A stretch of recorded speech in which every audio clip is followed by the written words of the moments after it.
El 19 de julio de 1940, la Casa de la Ópera Kroll en Berlín resplandecía con luces y pompa nazi mientras Adolf Hitler se dirigía al podio ante el Reichstag. Sus generales estaban alineados detrás de él con uniformes impecables, medallas relucientes. El Führer acababa de ascender a 12 de ellos a mariscales de campo en una ceremonia que rezumaba triunfo. Francia había caído. Polonia, Dinamarca, Noruega, Bélgica, los Países Bajos, todos conquistados en una campaña tan rápida que parecía reescribir las reglas de la guerra misma. Hitler estaba en la cúspide de su poder, amo de la Europa continental, y ahora haría su gran gesto. Ofrecería paz a Gran Bretaña, términos generosos, una última oportunidad para evitar la aniquilación. Pero en Londres, a 600 millas de distancia, Winston Churchill estaba sentado en una habitación llena de humo en el número 10 de Downing Street, una copa de whisky a su lado, su mandíbula fija en esa familiar expresión de bulldog que había llegado a definir el desafío británico. Ya había decidido. Antes de que Hitler siquiera abriera la boca, Churchill conocía su respuesta. No habría negociación, ni paz, ni rendición, nunca jamás. El discurso que Hitler pronunció esa noche fue cuidadosamente elaborado, casi quejumbroso en algunos momentos. Habló durante casi 2 horas, su voz subiendo y bajando con emoción practicada, transmitido por toda Europa para que millones pudieran escucharlo, posicionándose como el estadista razonable, el hombre de paz forzado a la guerra por la intransigencia británica. En esta hora, siento que es mi deber ante mi propia conciencia apelar una vez más a la razón y al sentido común en Gran Bretaña, declaró Hitler. Me considero en posición de hacer este llamado, ya que no soy el vencido pidiendo favores, sino el vencedor hablando en nombre de la razón. No veo razón por la cual esta guerra deba continuar. Pintó un cuadro del dominio militar de Alemania, no con amenazas crudas, sino con la confianza de un hombre declarando hechos obvios. La Wehrmacht había aplastado a todos los ejércitos que había enfrentado. La Luftwaffe controlaba los cielos sobre el continente. Gran Bretaña estaba sola, su aliado francés derrotado, su ejército evacuado de Dunkerque con la mayor parte de su equipo pesado abandonado en las playas. El señor Churchill debería quizás por una vez creerme cuando profeticé que un gran imperio será destruido, continuó Hitler, su tono cambiando a algo casi pesaroso. Un imperio que nunca fue mi intención destruir o siquiera dañar. Me doy cuenta de que esta lucha, si continúa, solo puede terminar con la completa aniquilación de uno u otro de los dos adversarios. El señor Churchill puede creer que será Alemania. Yo sé que será Gran Bretaña. El Reichstag estalló en aplausos. Los mariscales de campo asintieron gravemente. Hitler había enmarcado su oferta brillantemente, no como una demanda de rendición, sino como un gesto magnánimo de un vencedor que prefería la paz a más derramamiento de sangre. Estaba dando a Gran Bretaña una salida, una oportunidad de preservar su imperio, evitar la invasión, salvar innumerables vidas. Pero Hitler malinterpretó fundamentalmente al hombre con el que estaba tratando. Winston Churchill se había convertido en primer ministro el 10 de mayo de 1940, el mismo día que Alemania invadió Francia y los Países Bajos. Heredó un gobierno plagado de derrotistas, un ejército tambaleándose por el desastre y un público aún traumatizado por las pérdidas de la Gran Guerra. Muchos en la clase gobernante británica, incluido el secretario de Relaciones Exteriores, Lord Halifax, creían que la negociación era la única opción sensata. Las matemáticas parecían irrefutables. Gran Bretaña no podía ganar sola. Mejor negociar desde una posición de cierta fuerza, preservar el imperio, evitar la destrucción de las ciudades británicas. Churchill había enfrentado estas voces en una serie de brutales reuniones del gabinete de guerra a finales de mayo, mientras Francia colapsaba. Halifax había argumentado por acercarse a Mussolini para mediar conversaciones de paz. Churchill se había negado con una vehemencia que sorprendió a sus colegas. Si esta larga historia nuestra ha de terminar al fin, que termine solo cuando cada uno de nosotros yazga ahogándose en su propia sangre sobre el suelo, había dicho Churchill a su gabinete el 28 de mayo de 1940. No era retórica poética para consumo público, sino una declaración privada de determinación absoluta a sus propios ministros, algunos de los cuales lo consideraban loco. Llevó su caso al gabinete completo.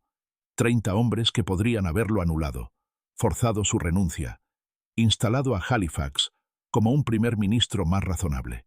Churchill había hablado durante varios minutos, paseándose, gesticulando con su cigarro, pintando un cuadro no de las perspectivas militares de Gran Bretaña, que eran sombrías, sino de lo que significaría la negociación con Hitler. Las naciones que caían luchando se levantaban de nuevo, pero aquellas que se rendían mansamente estaban acabadas, había dicho.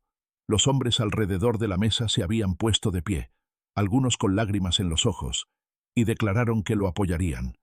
No habría negociación. Gran Bretaña lucharía sola. Eso había sido 7 semanas antes del discurso de Hitler. Churchill ya había dejado brutalmente clara su posición en público, con palabras que habían electrizado no solo a Gran Bretaña sino al mundo. El 4 de junio, después del milagro de Dunkerque, Churchill se dirigió al Parlamento. Lucharemos en las playas, lucharemos en los terrenos de aterrizaje, lucharemos en los campos y en las calles, lucharemos en las colinas. Nunca nos rendiremos. El 18 de junio, mientras Francia firmaba su humillante armisticio en el mismo vagón de ferrocarril donde Alemania se había rendido en 1918, Churchill pronunció otro discurso que definió la posición de Gran Bretaña. Por lo tanto, preparémonos para nuestros deberes y comportémonos de tal manera que si el Imperio Británico y su Commonwealth duran 1000 años, los hombres todavía dirán que esta fue su hora más gloriosa. Estas no eran las palabras de un hombre preparándose para negociar. Hitler, increíblemente, parecía no entender esto.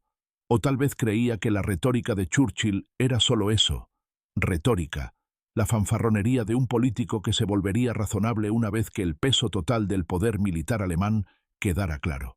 Cuando la noticia del rechazo británico llegó a Berlín, la reacción de Hitler fue volcánica.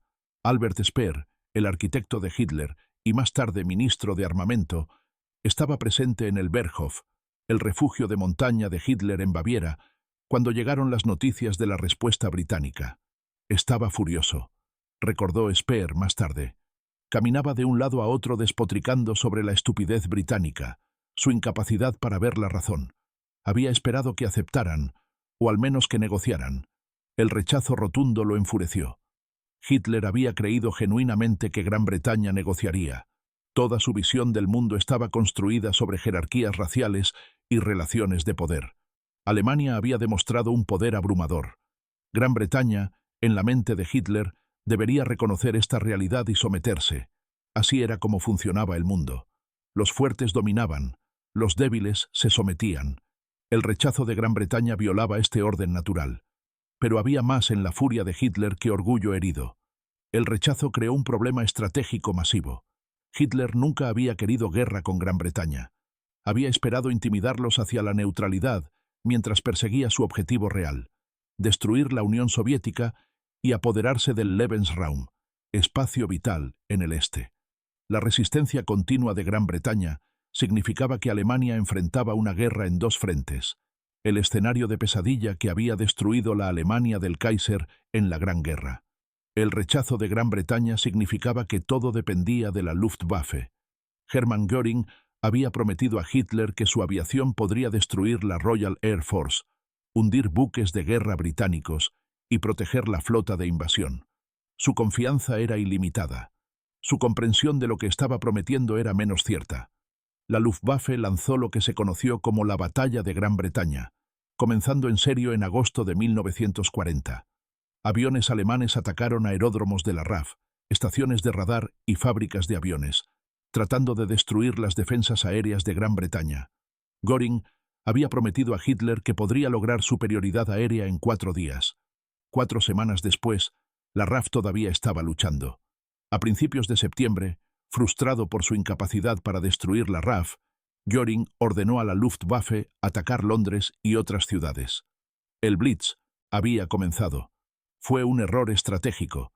Atacar ciudades le dio tiempo a la RAF para recuperarse, pero también puso a prueba la moral británica. Los bombarderos alemanes llegaban noche tras noche. Miles de civiles murieron. Churchill caminaba entre los escombros, lágrimas corriendo por su rostro, dando su señal de victoria a la gente refugiada en las estaciones del metro. El Blitz mató a 43.000 civiles británicos para mayo de 1941, pero no quebró la moral británica. Si acaso, endureció la resistencia. Finalmente, el 12 de octubre, Hitler pospuso la invasión indefinidamente. Era una fórmula para salvar las apariencias. La invasión estaba cancelada. La furia de Hitler ante el rechazo de Churchill había llevado a la batalla de Gran Bretaña, el Blitz, y en última instancia, a la primera gran derrota de Alemania. Hitler nunca hizo otra oferta de paz a Gran Bretaña. Su atención se volvió hacia el este, hacia la Unión Soviética. La oferta de paz final de julio de 1940 marcó un punto de inflexión. Hitler había esperado que Churchill fuera razonable, que reconociera la realidad, que se sometiera a la fuerza superior.